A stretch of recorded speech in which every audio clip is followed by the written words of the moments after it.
అంటే నాకు మంచి మిత్రుడు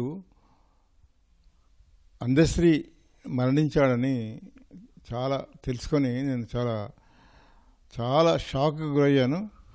ఎందుకంటే ఆయన చాలా చిన్నవాడే, ఒక రకంగా 64 సంవత్సరాలు ఆయన వయస్సు. సో ఇంత చిన్న వయసులోనే ఆయన చనిపోయాడంటే చాలా బాధ కలిగింది. ఆయన నాకు మంచి మిత్రుడని చెప్పాను. చాలాసార్లు మేము కలుసుకున్నాము. ఆయన ఒకసారి అంపశయ్య రాసిన రచయిత ఎక్కడున్నాడు అని తెలుసుకొని మా ఇంటికి వచ్చాడు. ఎందుకంటే ఆయనకు అంపశయ్య నవల కావాలట. నేను చదవలేదు సార్, చాలామంది చెప్పగా విన్నాను, అది చాలా గొప్ప నవల అని, అది చదవడానికి వచ్చానంటే మీకు ఇస్తాను, మీకు ఒక కాపీ ఇస్తాలేండి అని చెప్పాను. తర్వాత ఆయన ఒక విషయం చెప్పాడు నాకు ఆ రోజే. ఏంటంటే నేను మొత్తం ప్రపంచంలో ఉన్నటువంటి నదులన్నీ చూసి ఆ ప్రతి నది మీద నేను కవితలు రాశాను. ఇదివరకు ఎవరు ఏ కవి కూడా ఇన్ని నదులు చూసి ఇన్ని నదుల మీద ఒక కావ్యం రాసినటువంటి దాఖలా ఎక్కడ లేదు. అటువంటిది నేను ప్రయత్నం చేస్తున్నాను అని చెప్పాడు. చెప్పి ఇంకా ఏ నదులు చూసారన్నట్టుగా అడిగితే ఆయన ఇప్పుడు అమెజాన్ అని ఇది సౌత్ అమెరికాలో ఉంటుంది. ఆ పెద్ద నది, చాలా బ్రహ్మాండమైన నది అని చెప్తారు దాన్ని. సో ఆ నది చూశాను నేను, ఆ నది దగ్గర ఉన్నాను కొన్ని రోజులు అని చెప్పి ఆ నది మీద రాసిన పాట నేను వింటారా? అది తప్పకుండా వింటా, పాడండి అని చెప్తే ఆయన అమెజాన్ మీద రాసిన ఆ పాట మా ఇంట్లో చదివి వినిపించాడు. చాలా గొప్పగా ఉంది అందశ్రీ. మరి మిగతా నదుల మీద కూడా మీరు రాసిన మొత్తం ఇక్కడ అన్ని నదులను కలిపి ఒక కావ్యం వస్తుంది సార్, అది ఇంకొంచెం టైం పడుతుంది, ఎప్పుడు వస్తుందో చెప్పండి, నేను తప్పకుండా ఆ పుస్తకం తీసుకొని చదువుతాను అని చెప్పాను ఆయనకి. సో అట్లా ఆ రోజు నన్ను కలిసి ఆ రకంగా మాట్లాడాయన.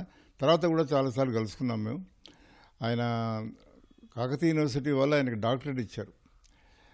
అది నాకు అంతకుముందు కన్వకేషన్లో నాకు ఇచ్చారు డాక్టరేట్, ఆనరీ డాక్టరేట్. అయితే అప్పుడు వైస్ ఛాన్సలర్గా ఉన్న లింగమూర్తి ఏమన్నాడంటే, మీలాంటి ఒక విద్యార్థునికి, అంటే నేను ఎంఏ చదివాను కాబట్టి చాలా విద్యాధికుడు అని చెప్పి, మీలాంటి ఒక విద్యార్థునికి ఇచ్చాను మేము డాక్టరేటు, అట్లాగే ఒక ఇల్లిటరేట్ కూడా ఇచ్చామన్నాడు. అంటే అందశ్రీ ఇల్లిటరేట్గా మొదలు, అసలు ఆయన ఏం చదువుకోలేదు, అందుకని ఆయన నిరక్షరాస్యుడు అన్నారు. సో ఒక నిరక్షరాస్యునికి ఒక కాకతీయ యూనివర్సిటీ లాంటి ఒక పెద్ద యూనివర్సిటీ గౌరవ డాక్టరేట్ ఇవ్వడం చాలా అరుదైన విషయం, చాలా చాలా గొప్ప విషయం. అటువంటి రెండు, అంటే మీకు ఇచ్చిన వెంటనే ఆయనకు ఈ గౌరవ డాక్టరేట్లు ఇచ్చినందుకు కాకతీయ యూనివర్సిటీ గర్విస్తున్నదని కూడా చెప్పాడు ఆయన. సో అట్లా అప్పటి నుంచి కూడా ఆయనకు మంచి మిత్రుడు అయ్యాడు. ఆయన ఇంకా మిత్రుడు అయ్యాడు. మీకు నాకు ఈ గౌరవ డాక్టరేట్లు వచ్చినాయి సార్ అని. ఇంకొక పోలిక ఏమిటంటే, అది ఆచార్య ఈయన ఆయన పేరేంటి, మన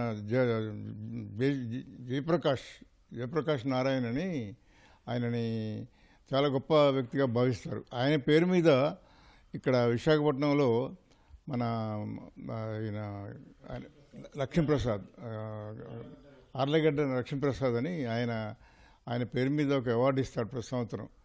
దాన్ని ఆయన ఏమంటాడంటే, ఈ మన